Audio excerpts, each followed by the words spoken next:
Bom, hoje nós vamos trabalhar genética, tá? Vou começar com vocês pela primeira lei de Mendel, que é conhecida também como monohibridismo ou lei da segregação. Ela foi proposta por Gregor Mendel, que era um monge, que é considerado o pai da genética, né? A escolha dele foi trabalhar com ervilhas. Não porque ele tivesse esse estudo direcionado para ervilhas, mas porque a ervilha tem um ciclo de vida muito curto, né? Em torno de 45 dias, ela gera novos descendentes. Então, em um prazo de 45 dias, ele tinha uma família nova para avaliar as características. Além disso, a ervilha é uma planta de cultivo muito fácil, não é exigente quanto a tipo de solo, clima, e também ela tem características muito bem definidas. Então, isso facilitava a observação genética que Mendel queria fazer. Então, ele partia sempre de famílias puras ou parentais, por isso P aqui. Então, em um canteiro, ele tinha ervilhas verdes, que ele sabia que eram puras, porque durante muito tempo cruzaram-se entre si e acabaram gerando só ervilhas verdes. E um canteiro puro de amarelas. Ele queria descobrir qual das duas características era a característica considerada dominante. Então, ele cruzou ervilha verde com amarela, pegou grão de pólen lá da flor da ervilha verde, veio, jogou sobre a florzinha da ervilha amarela, esperou 45 dias e nasceu a família 1, que teve como consequência, então, 100% de ervilhas amarelas, que ele considerou como ervilhas heterozigotas, ou seja, que tinham letras diferentes, uma dominante e uma recessiva. A partir disso, ele concluiu que a característica pura amarela era o homozigoto dominante e, consequentemente, a verde era a característica recessiva. No entanto, ele precisava, então, a partir de agora, provar que essas ervilhas amarelas da F1 eram heterozigotas e não homozigotas como as parentais. Então, o que ele teve que fazer? Pegar duas ervilhas dessas da família 1 e cruzar entre si. Esperou 45 dias e obteve essa descendência da F2, que tinha 75% de descendentes amarelos e 25% verde. Então, essa verde aqui comprovou que as ervilhas da F1 eram sim heterozigotas. Como a gente fez esse cruzamento aqui? Utilizando, uma das maneiras é utilizar esse quadro aqui, que é o quadro de Punnett, mas que a gente chama popularmente de chiqueirinho, tá? Então, agora, o que a gente fez? Vai pegar a ervilha amarela heterozigota e cruzar com outra amarela heterozigota. Nos quadros aqui da primeira coluna, a gente vai colocar os gametas que essa azão azinho produz. Então, o gameta carrega metade do par. Então, tem uma metade que é azão e tem uma metade que é azinho. O mesmo raciocínio serve para outra ervilha do cruzamento, porque elas são iguais. Então, metade do par azão, metade do par azinho. Os filhotes possíveis, nós vamos fazer pelo cruzamento. Então, eu vou misturar primeira linha com primeira coluna e vai nascer o fulano azão, azão. Segunda linha com primeira coluna e nasce o azão, azinho. Agora, passo para a segunda coluna. Primeira linha, segunda coluna, azão, azinho. E segunda com segunda, azinho, azinho. Que é exatamente o que eu representei aqui, certo? Então, esse é o quadro de Punnett, para eu achar os descendentes. Na primeira lei de Mendel, a gente trabalha sempre com uma relação de 3 genótipos para 2 fenótipos. No exemplo das ervilhas, quais são os 3 genótipos, que são as representações de letras? Azão, azão, azão, azinho e azinho, azinho. Eu tenho 3 modelos de combinações de letras. Esses são os genótipos. E os fenótipos são quantas características possíveis. Então, pode ser amarelo e verde, certo? Então, sempre primeira lei de Mendel, nós vamos ter uma relação de 3 genótipos para 2 fenótipos, ok? Como exemplo, a gente vai resolver esse exercício aqui. E eu quero que vocês sempre resolvam os exercícios fazendo as anotações de cabeçalho, como eu vou fazer. Então, sobre o albinismo. O albinismo é uma característica determinada por um gene recessivo. Para quem não sabe, o albino é aquele indivíduo que não produz a proteína melanina e, portanto, não tem pigmentação nem da pele, dos pelos, dos olhos, do cabelo, tá? Então, o exercício avisa que quem é albino é recessivo, ou seja, tem letrinhas minúsculas. O exercício não precisava me avisar, mas ele avisa que pele com pigmentação normal é determinada por gene dominante. Então, quem é normal tem pelo menos um azão. Então, pode ser azão-azão ou azão-azinho. Um casal de pele com pigmentação normal, então, o casal, o que eu sei? Que eles têm pelo menos um azão, porque eles têm pele normal. Tem um primeiro filho albino. O primeiro filho, sendo albino, é azinho-azinho. Ora, para nascer um cara azinho-azinho, um azinho veio do pai e o outro azinho veio da mãe. Quero saber, então, partindo desse casal, qual a probabilidade desse casal ter uma menina albina? O que eu tô pedindo, então? 2 eventos.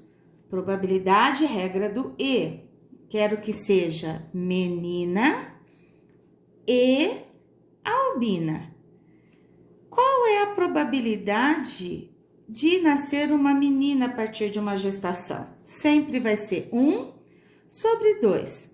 Número de casos procurados, ou seja, menina, sobre o número de casos possíveis, menina ou menino.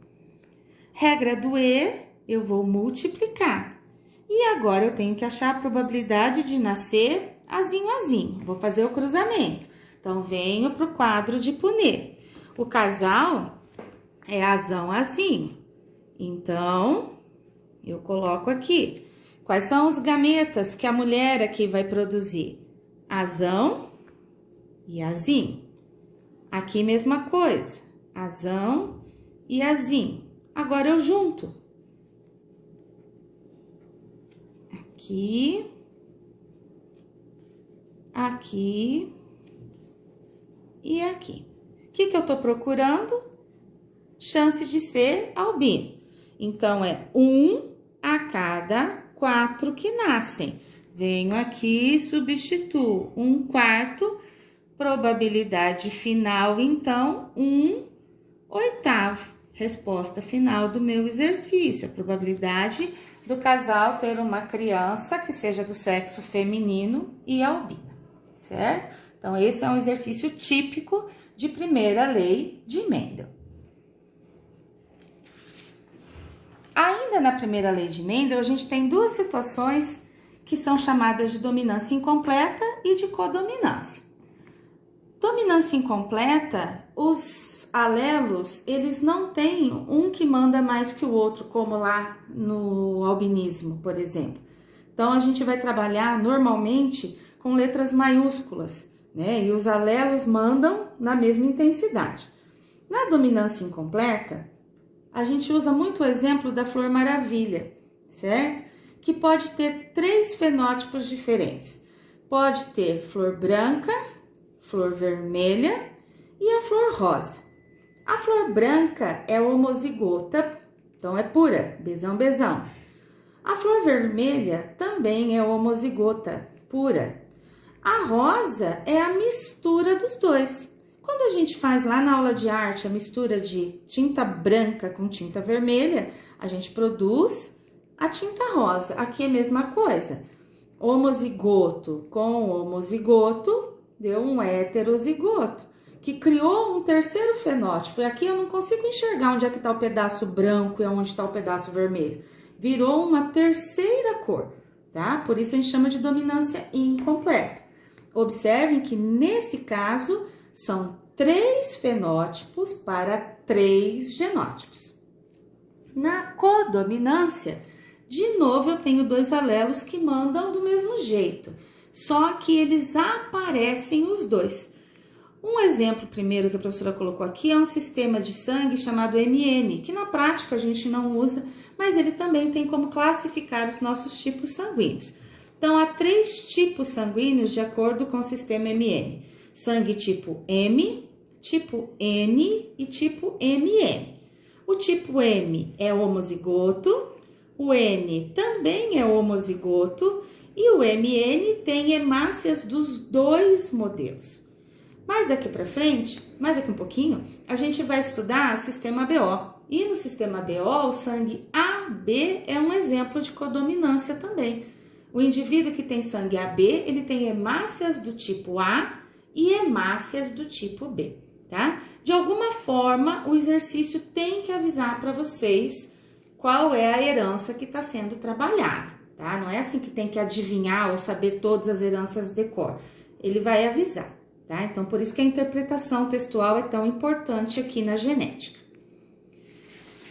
E uma última informação em relação à primeira lei de Mendel é sobre os genes letais. Então, eu pus um exemplo de exercício para a gente ver como a informação do gene letal vai estar no enunciado do exercício. Então, a acondroplasia é um tipo de nanismo condicionado por um gene dominante. Então, olha só, nanismo é o indivíduo que não cresce direito, certo? Então, quem tem o nanismo tem um gene dominante que em homozigose, ou seja, quando for azão, provoca a morte antes do nascimento. Então, esse cara não vai ser gerado, ele morre. Então, o indivíduo que virar azão, pronto, nem nasce. Os indivíduos normais são recessivos. Os normais, recessivos. E os afetados, aqueles que nascem com a acondroplasia, são heterozigotos, azinho, tá? Toda essa informação eu tirei do enunciado, eu não sei isso de cor. E anotei aqui em forma de cabeçalho de introdução. Aí eu vou resolver o meu problema. Qual a probabilidade de um casal acondroplásico? Então, os dois têm um problema. Então, eles são azinho.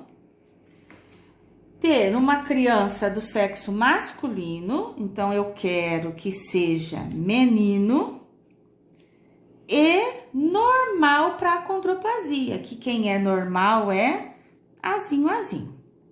Então, eu venho, qual a probabilidade de ser menino? De novo, 1/2, vezes a probabilidade de ser azinho. De onde eu vou tirar isso? Do cruzamento entre o casal que eu estou analisando. Vou pôr no quadro de Punnett, no chiqueirinho. Então, os gametas, os óvulos, os espermatozoides e faço o cruzamento. Como eu fiz no exemplo lá sobre o albinismo.